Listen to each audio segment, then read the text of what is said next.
Né dans le feu. Il a la beauté de l'acier.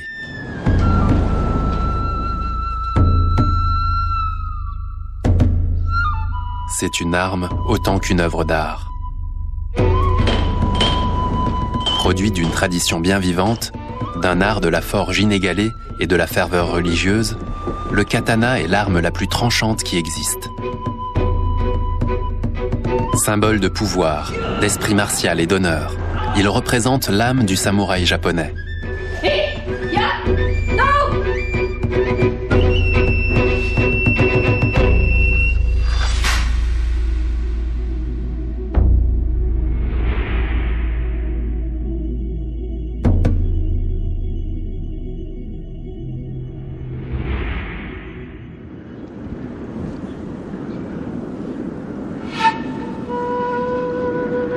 Dans une vallée, où d'après la croyance populaire, le dragon grimpe à l'assaut des nuages, un prêtre appelle à la prière du soir.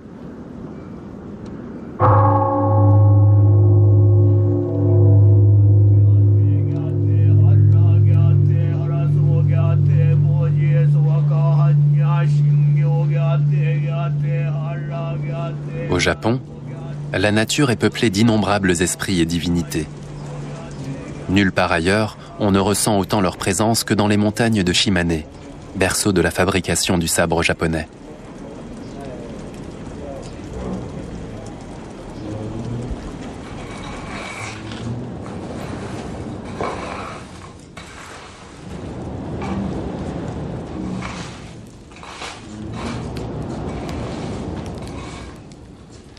Nitoho Tatara. C'est le nom du dernier atelier japonais où l'on produit encore, comme il y a 1000 ans, le tamahagane, l'acier spécial utilisé pour la fabrication des sabres japonais. À 69 ans, Akira Kihara est l'un des derniers Murage, ces maîtres fondeurs capables de produire le précieux métal. Chaque hiver, il convoque ici une équipe qui rassemble tous les éléments indispensables pour fondre l'acier japonais. Dans les anciens mythes, le four était symbolisé par un dragon qui crachait le feu, souillait les cours d'eau et détruisait les forêts. Il est vrai que le feu engloutit une quantité incroyable de charbon de bois. En 3 jours, ces fourneaux en absorberont pas moins de 13 tonnes. À cela s'ajoutent les 8 tonnes de sable ferrugineux extraits des montagnes japonaises. À la différence du minerai de fer, ce sable contient moins de phosphore et de soufre, ce qui en fait une matière première idéale pour réaliser un acier qui ne doit ni rouiller ni se briser.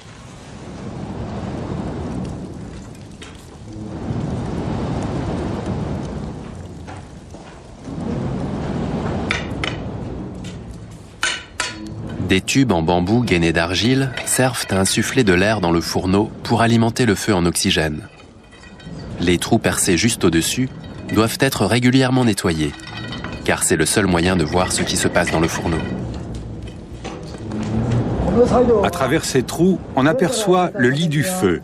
Le sable ferrugineux que j'ai versé en haut met environ 1 heure pour s'écouler jusqu'au fourneau et se mêler au charbon de bois. En regardant à travers les interstices du fourneau, on peut voir si le sable se transforme bien en acier tamahagane.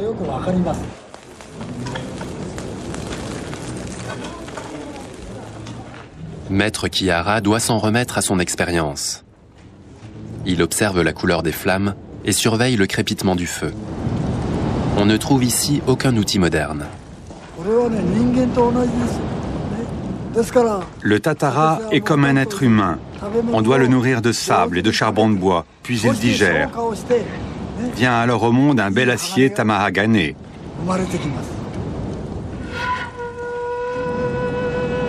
À l'époque médiévale, fondre l'acier était un acte sacré qui ne s'accomplissait qu'après avoir revêtu l'habit blanc des prêtres afin de se concilier la capricieuse déesse du métal, Kanaya no Shin.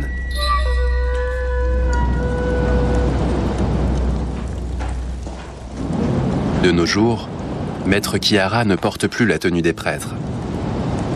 Pour lui, la déesse n'en est pas moins bien présente. Un petit autel lui est consacré, d'où elle peut observer le travail de la fonderie. Les hommes doivent pelleter à la main près de 21 tonnes de charbon de bois et de sable.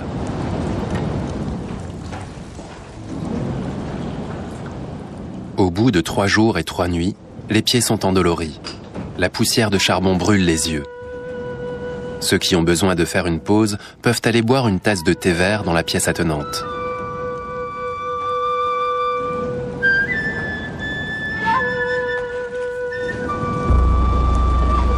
Maître Kihara, lui, se passe de thé. Après 50 heures de travail, il maintient la veille sans quitter le feu du regard.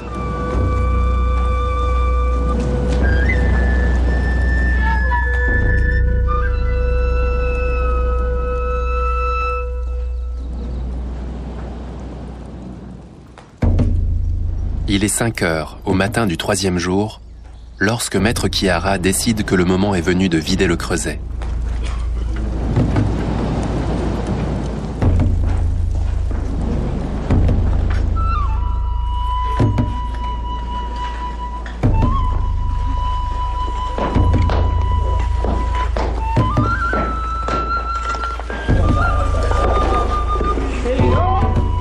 À l'intérieur du fourneau, la température atteint 1500 degrés. La chaleur est à peine tenable. Armés de grandes pinces en bois, les hommes se mesurent à une gangue de charbon hérissée de flammes et libèrent la matière contenue dans le ventre du tatara. Le noyau d'acier chauffé à blanc, le tamahagane.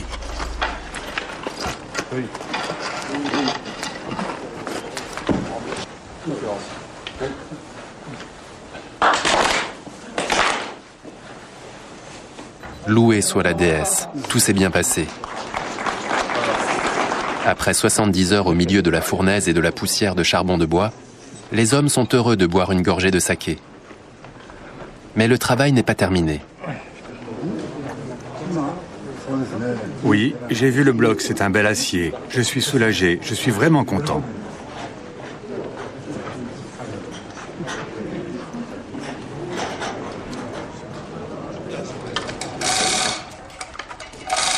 Au lever du jour, les hommes découvrent ce que la déesse leur a accordé. Un noyau d'acier de 3 mètres de long sur 2 mètres de large.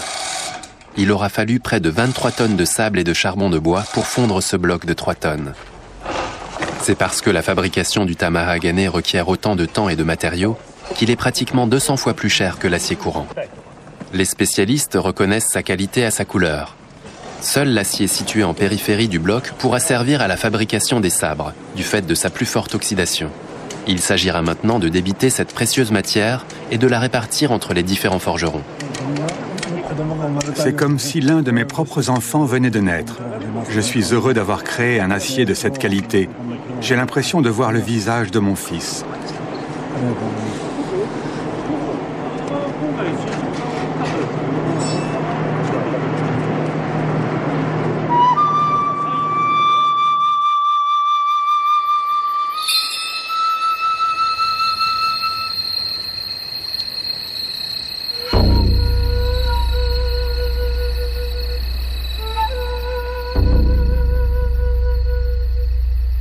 Dans le Japon ancien, le katana, sabre des samouraïs, n'était pas simplement une arme.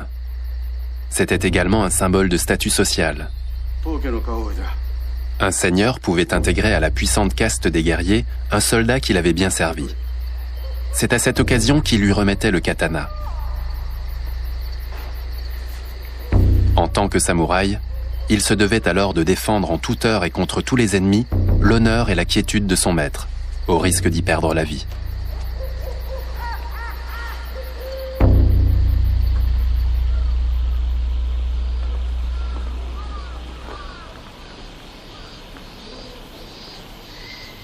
À partir du moment où il lui avait été remis, le sabre ne quittait plus son propriétaire.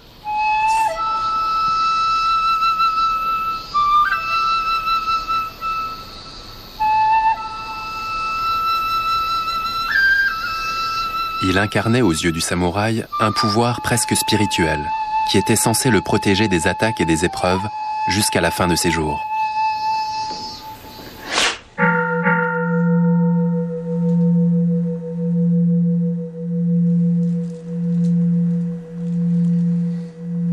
Avant de forger un sabre, il convient de se purifier l'esprit. C'est pourquoi Sadatoshi Gasan commence sa journée en faisant une prière.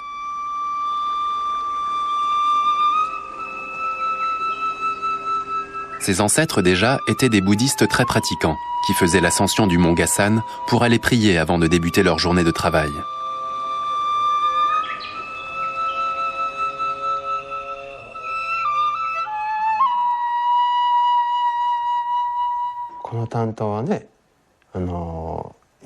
Ce sabre court a été forgé par mes ancêtres il y a 500 ans. On reconnaît sur la lame un motif qui est la marque de fabrique de notre famille. Cette technique est parvenue jusqu'à moi et j'estime que c'est mon devoir de la transmettre à mon fils afin qu'elle ne disparaisse pas.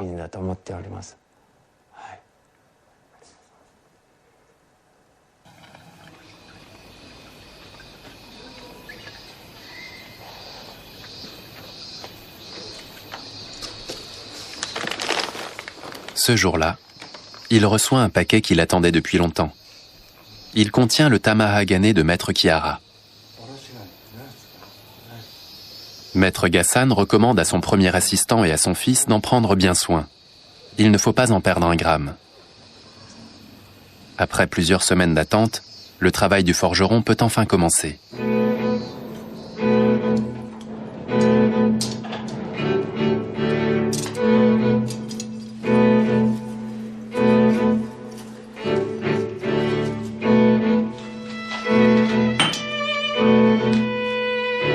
Il s'agit tout d'abord de chauffer le tamahagane, puis de le marteler pour le débiter en petits morceaux.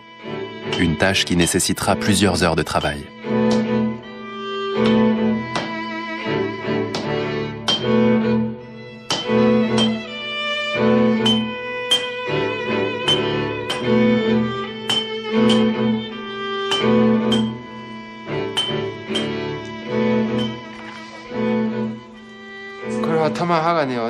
On brise ces morceaux d'acier tamahagane en petits morceaux. On les regarde sur la tranche et on les trie en fonction de leur teneur en carbone. On réunit alors le tout en un bloc qu'on chauffe sur un feu de charbon de bois.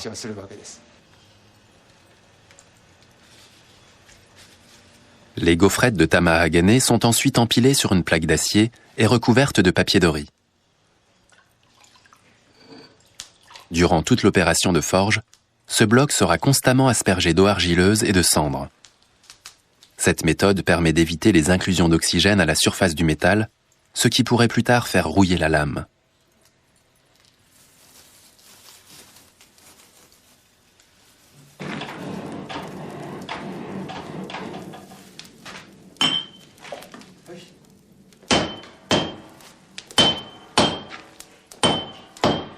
Le martelage régulier a pour effet de répartir de façon homogène le carbone dans l'acier, tout en chassant les bulles d'air et les impuretés. Une importante quantité de matière est ainsi perdue. La lame terminée peut peser jusqu'à 700 grammes de moins que le poids initial d'acier brut. Ils ont été éliminés à coups de marteau.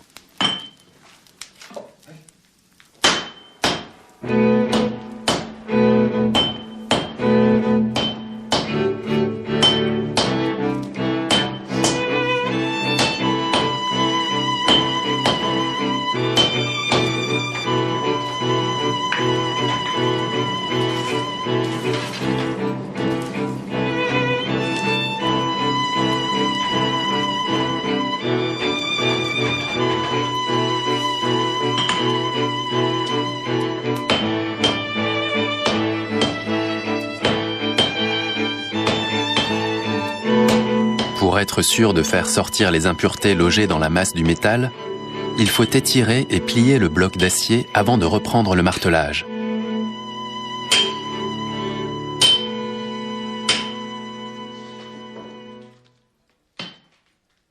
Cette opération longue mais indispensable doit être reproduite une bonne quinzaine de fois et peut durer une bonne semaine. Chaque pliage multiplie le nombre des couches de métal et le bloc atteint au final entre 1000 et 33 000 couches, chacune ne dépassant pas 1 millième de millimètre d'épaisseur. Ce feuilletage sera visible dans les dessins qui apparaîtront à la surface de la lame après polissage, formant en quelque sorte la signature du forgeron. Mais le sabre des samouraïs n'est pas seulement réputé pour être un bel objet. Son tranchant en fait une arme redoutable. Dans les mains d'un maître de sabre, le katana peut trancher d'un coup les cibles les plus tendres, mais aussi les plus dures. Pour obtenir une lame tranchante, il faut un acier très dur. L'ennui, c'est que ce métal se brise facilement. Alors, les maîtres forgerons japonais ont mis au point une lame composite formée d'une enveloppe en acier très dur et d'un noyau central en acier plus souple.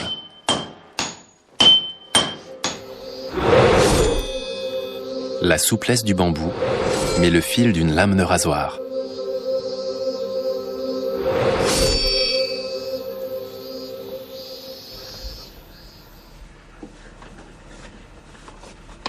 Il est 6 heures du matin. Takemi, l'assistant du maître forgeron, part travailler.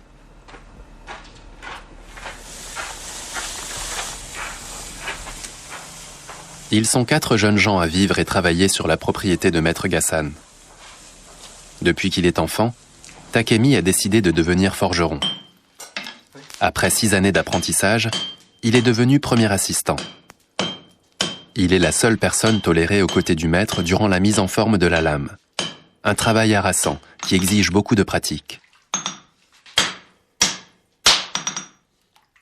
C'est le maître lui-même qui achève d'étirer le bloc d'acier.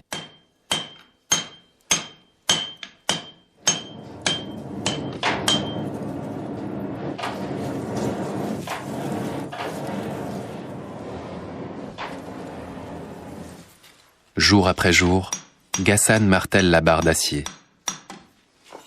Lentement, la lame commence à prendre forme.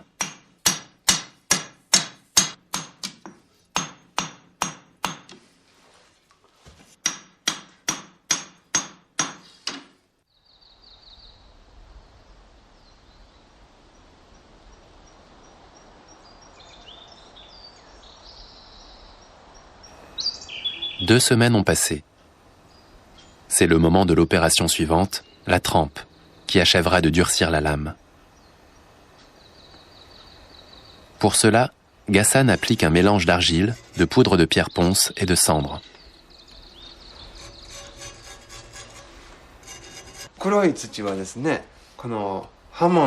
Je recouvre la lame avec de l'argile noire pour donner au tranchant de la lame une ligne de trempe qu'on appelle le hamon. Cette argile est mélangée avec de la poudre de charbon de bois.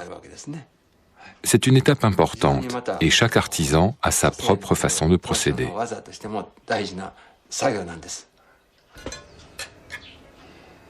Pour tirer tout le parti de cette opération, la couche d'argile est appliquée en couches plus ou moins épaisses selon les endroits de la lame.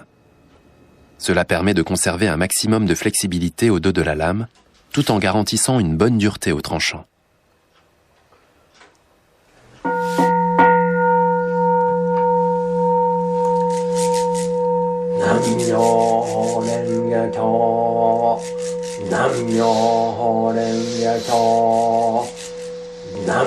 Après 3 semaines de travail de forge, le moment est enfin venu de conférer une âme à ce sabre.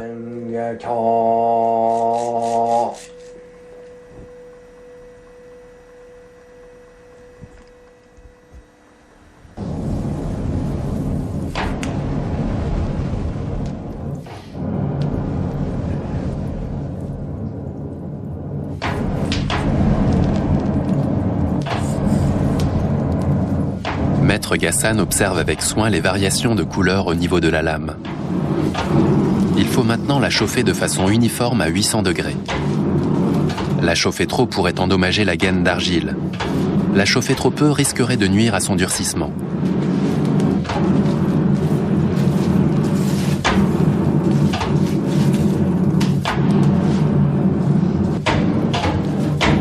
Quand la lame prend la couleur du soleil levant, c'est l'instant magique où Maître Gassan va doter le sabre d'une âme.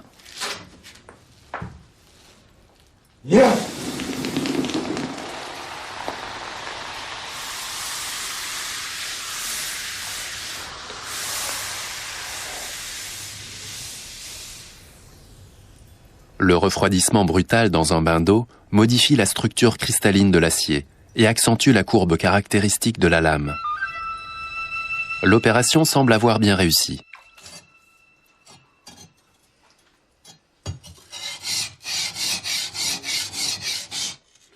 Un premier polissage permet de faire apparaître le hamon, la ligne de trempage de la lame.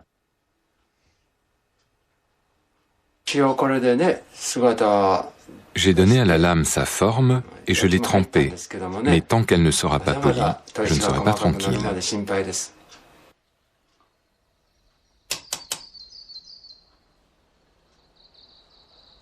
Avant d'envoyer le katana à Tokyo chez le polisseur, Maître Gassan doit encore signer la lame. Chaque pièce porte le poinçon de son fabricant. Sur la lame, au niveau de la poignée, il grave l'inscription « Forgé à Na par Sadatoshi Gassan ». Ces signatures sont très appréciées des amateurs de sabre et traversent les siècles sans être effacées. On préfère la voir rouillée plutôt que de toucher à la marque d'un artisan.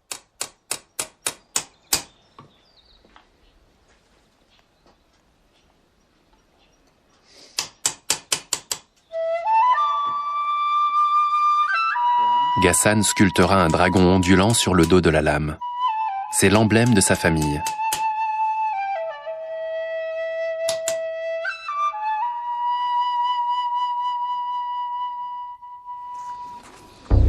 Seuls les samouraïs étaient autorisés à porter 2 armes, signe tangible d'une autorité que personne ne songeait à contester.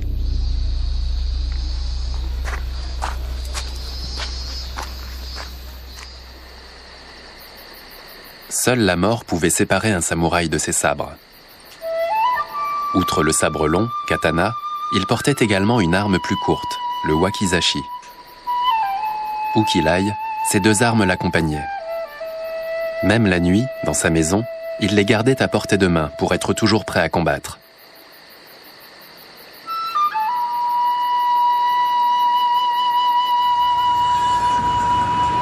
L'époque moderne ne laissa aucune place aux samouraïs, qui durent déposer leurs sabres il y a 250 ans. C'est l'empereur lui-même qui en prit la décision, désireux de créer une société moderne sur le modèle européen. Les samouraïs obéirent et s'intégrèrent à l'administration. Aujourd'hui encore, ils contrôlent en coulisses la politique et le milieu des affaires japonais. La disparition des samouraïs entraîna une grave crise parmi les fabricants de sabres. Seuls les meilleurs artisans purent subsister. Parmi eux figure la célèbre famille Onami de Tokyo. À 58 ans, Koshu Onami représente la 14e génération de polisseurs de lames. Son art consiste à choisir les pierres à aiguiser les mieux appropriées à chaque katana. Pour cela, il faut posséder une excellente connaissance de l'histoire et de la tradition des familles de polisseurs, mais aussi une grande expérience. Il faut un regard exercé pour pouvoir apprécier les qualités cachées d'une lame sous la surface de l'acier. Il y a quelques jours, Maître Onami a reçu le sabre forgé par Maître Gassan. Il entreprend maintenant au cours d'un premier polissage de lui donner sa forme définitive. Un travail qui l'occupera jusqu'au soir.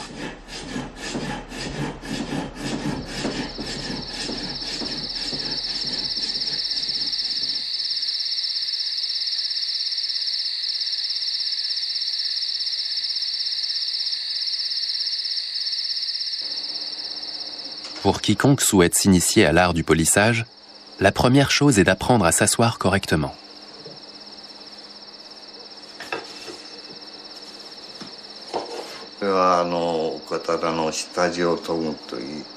Voici la position assise traditionnelle pour la première phase de polissage.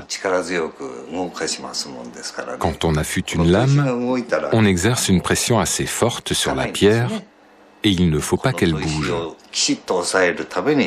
Dans cette position, on peut immobiliser la pierre avec tout le poids de son corps.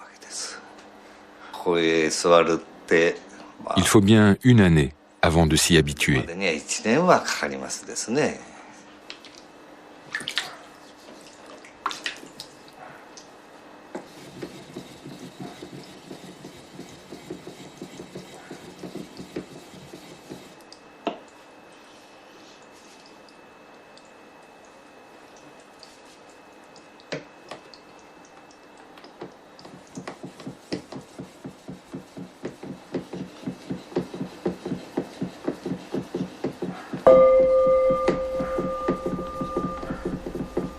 Jour après jour, le maître travaille la lame avec une sélection de pierres à aiguiser à grains décroissants, en granit, grès ou calcaire. En 10 jours, il utilisera 7 pierres différentes. Le 11e sera consacré à la dernière, nommée Jitsuya.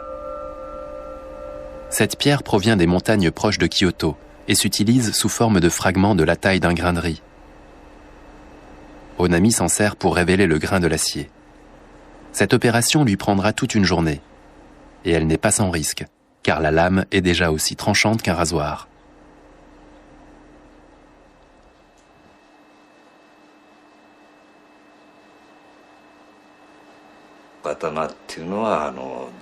La lame d'un sabre est vraiment tranchante. Dans ma jeunesse, je me suis souvent blessé.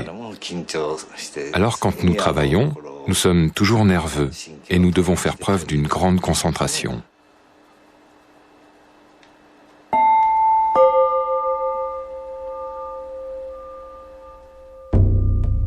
Avec l'arrivée des Portugais au XVIe siècle, le Japon découvrait une arme nouvelle. L'arquebuse fit rapidement la preuve de son efficacité militaire. Désormais, ce n'étaient plus des hommes d'élite, mais de simples soldats armés de fusils qui gagnaient les batailles. Pourtant, les samouraïs restèrent fidèles à leur équipement traditionnel. Le sabre représentait toutes les valeurs en lesquelles ils se reconnaissaient. La loyauté, l'inflexibilité, le courage et l'esprit martial. Le sabre incarnait le sens de l'honneur. Et lorsqu'un samouraï dégainait son arme, c'était dans l'intention de tuer.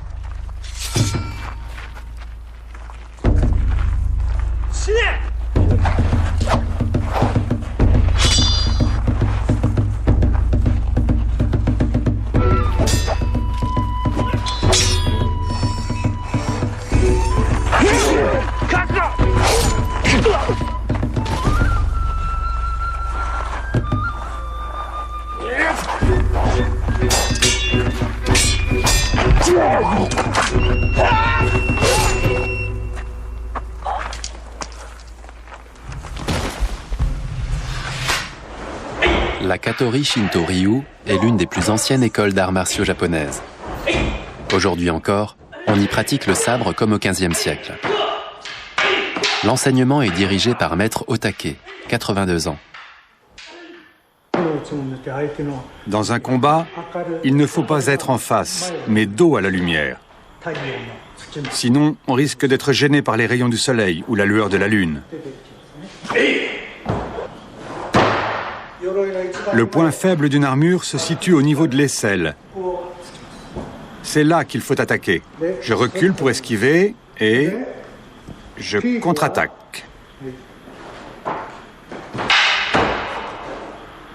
Il faut toucher les parties internes du bras ou de la jambe, car c'est comme ça qu'on atteint les veines de l'adversaire. C'est comme le frapper au cœur. Attaquer l'extérieur des membres est moins efficace, car les veines sont moins accessibles.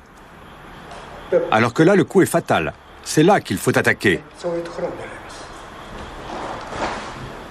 Je l'attaque par le bas, esquive sur la droite et j'attaque vers le haut.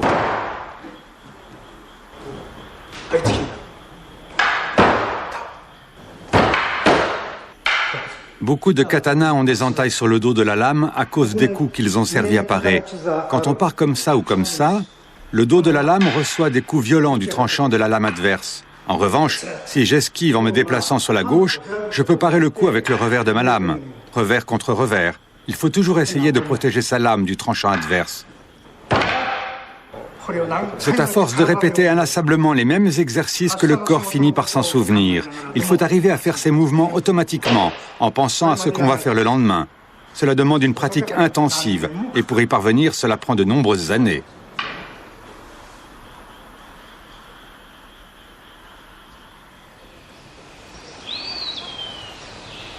Non loin de l'école Katori se trouve le temple du même nom, le 3e sanctuaire shinto le plus sacré du pays. Édifié en l'honneur du dieu Futsunushi no Mikoto, ce fut pendant plusieurs siècles un lieu de pèlerinage important pour de nombreux guerriers en quête de soutien avant le combat ou recherchant l'éveil dans les arts martiaux.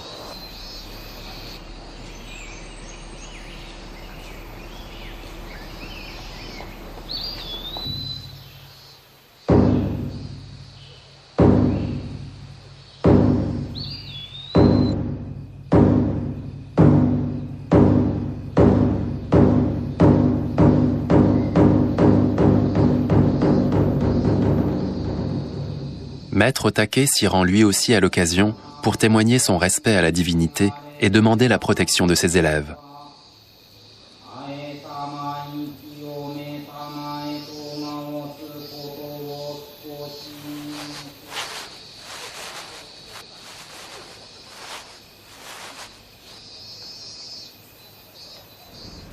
Après la prière, Maître Take va également se recueillir sur une tombe discrète située à proximité du sanctuaire de Katori. Ici repose Iizasa Shoizai Ienao, le fondateur de son école. On dit qu'il est venu ici à l'âge de 60 ans pour méditer pendant 3 années sous un arbre et pratiquer les arts de combat.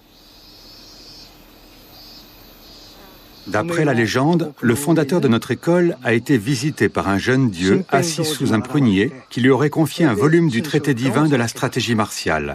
C'est la raison pour laquelle il a fait précéder le nom de son école, Katori Shinto Ryu, par le terme Tanshin Shoden, qui indique l'origine divine de son enseignement.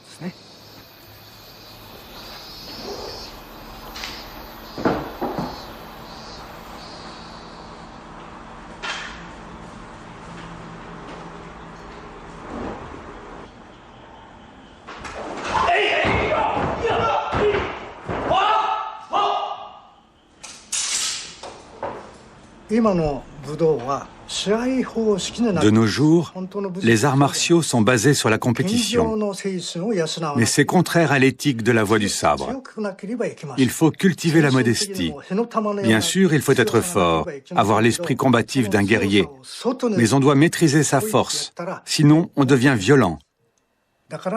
Il faut donc faire preuve de modestie et être respectueux envers l'autre. Une entreprise d'électronique à Osaka.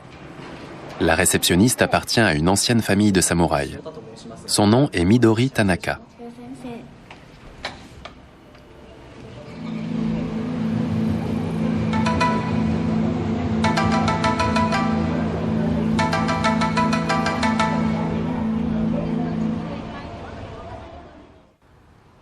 Son père, Fumon Tanaka, est un maître de sabre renommé à Osaka.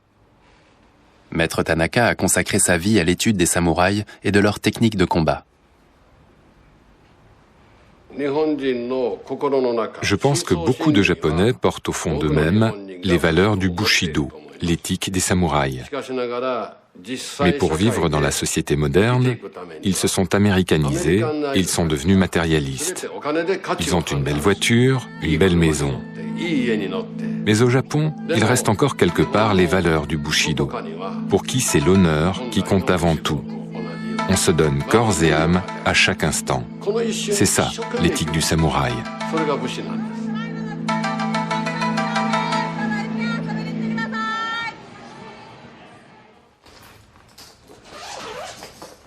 Cinq fois par semaine, après le travail, Midori s'exerce pendant plusieurs heures. La première fois qu'elle a tenu un sabre, elle avait 9 ans. Aujourd'hui, à 28 ans, elle a le rang de professeur.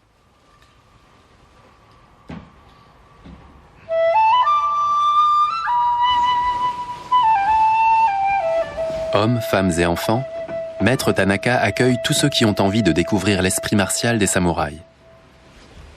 Le fait que sa fille poursuive cette tradition le comble de fierté.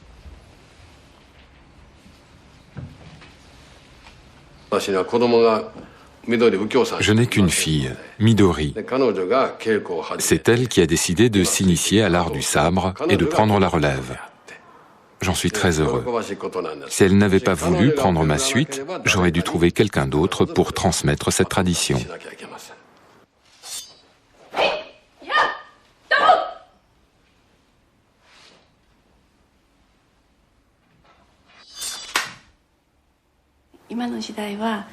De nos jours, les femmes sont mieux considérées. Le fait que ce soit une femme qui assure la relève n'est donc pas un problème.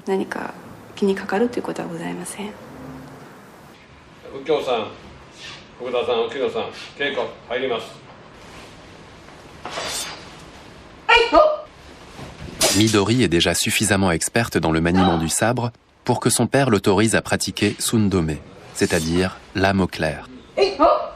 Le moindre faux mouvement pourrait avoir de graves conséquences. Ne plus avoir peur, c'est ça le but des arts martiaux. Se battre sans avoir peur de mourir. Se concentrer sur le combat, l'esprit libre. On atteint ainsi le stade Mushin, qui est l'un des objectifs des arts martiaux.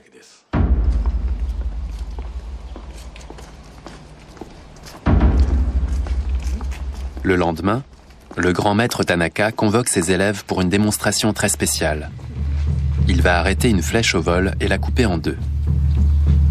Une technique à haut risque réservée à ceux qui ont atteint le stade Mushin, un état où le maître ignore la peur et ne fait plus qu'un avec son sabre.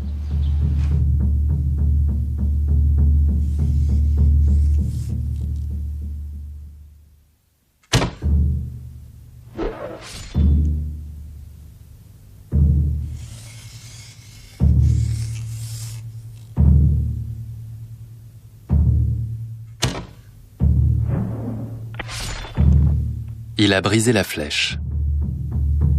Pourtant, Maître Tanaka n'est pas satisfait. Il veut tenter une nouvelle fois de frapper la flèche en plein centre.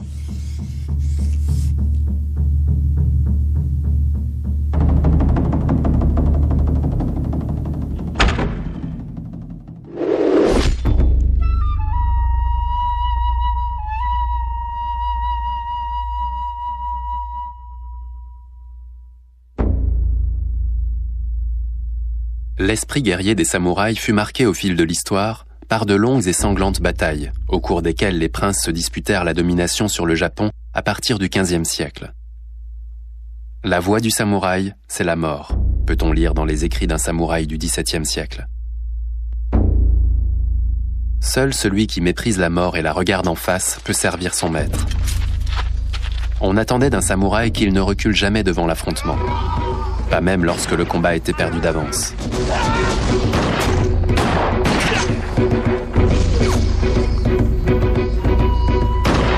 Combattre sans honneur était pire que la mort.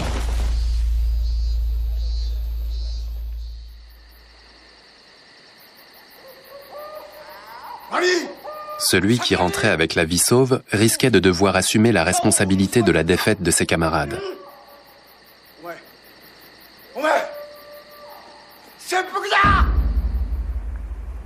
D'après la voix du sabre, il n'existait alors qu'une seule façon de racheter son honneur.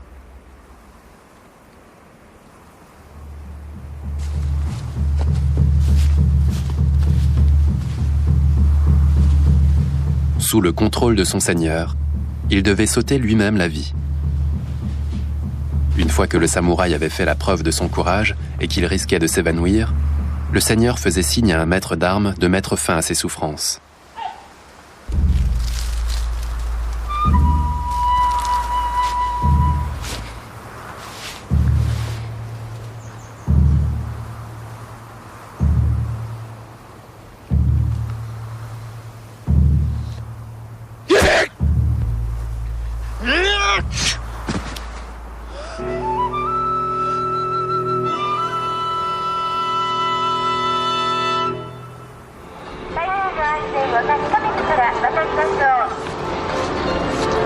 Sept siècles de culture martiale dominée par les samouraïs ont laissé des traces dans le Japon moderne.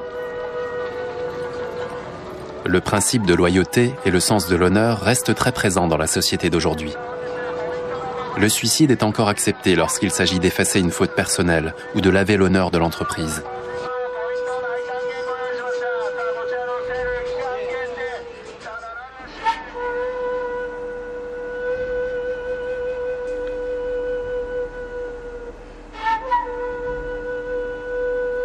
Avec précaution, le polisseur tamponne la lame avec un mélange d'huile et d'oxyde de fer. Il la protégera de la rouille et mettra en valeur le contraste entre le grain de l'acier et le poli du tranchant.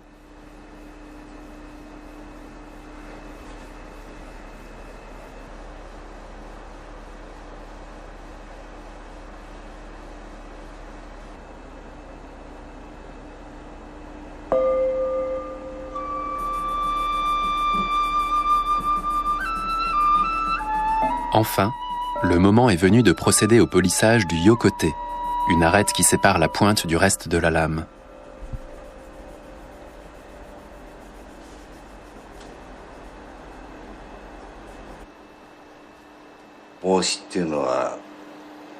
La pointe du sabre, c'est comme le visage pour un être humain. Tout comme une femme se maquille en dernier, on finit le polissage par la pointe de la lame.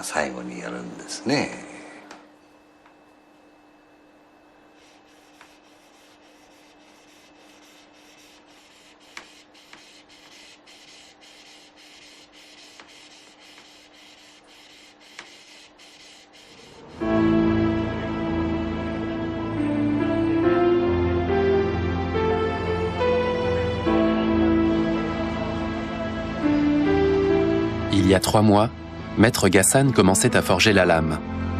Aujourd'hui, Maître Nami lui a dit qu'il pouvait se mettre en chemin. Le sabre est terminé.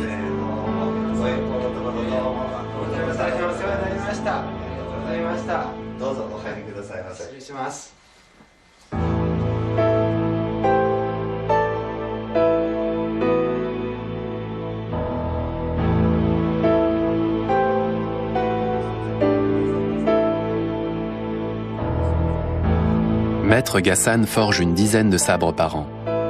Et parfois, il lui arrive de réussir une lame qui éclipse toutes les autres. Son polisseur, avec qui il travaille depuis de nombreuses années, se montre lui aussi très satisfait.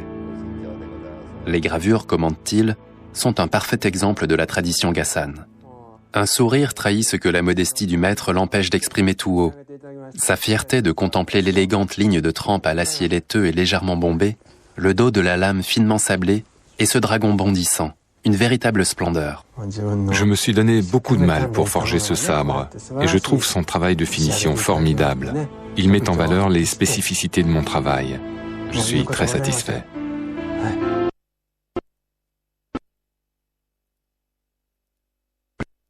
Ghassan. Un chef-d'œuvre devant lequel ses arrière-petits-enfants s'inclineront peut-être pleins de respect, et qui, espérons-le, les encouragera à poursuivre la tradition de leurs ancêtres.